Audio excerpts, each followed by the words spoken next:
I nazionali erano i partigiani di Corsica indipendente al XVIII secolo. Erano patriotti, si sono battuti per la sua libertà e erano così. Tanto a Corsica è sotto dominazione della Repubblica di Genova. I corsi sono poveri, i genovesi duri e domandano sempre di più impositi.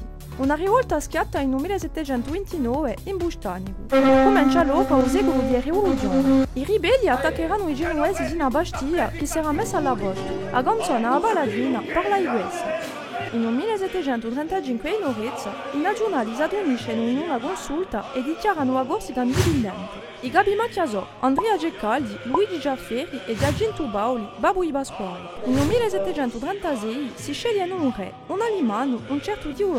In 1755 tengo a ringraziare tutti quelli che hanno votato per me. i nazionali si scegliono un nuovo capi macchia, un certo Pasquale Bauli. È un tippetto sto Bauli, A Corsica è in guerra permanente e stanchi, i genovesi finiscono per abbandonare e vende a Corsica ai francesi. I francesi sono più numerosi, meglio organizzati, scalano subito in Corsica ma conoscono di sfatte. Attenzione Costa! Il problema è che dopo metteranno bacchetto.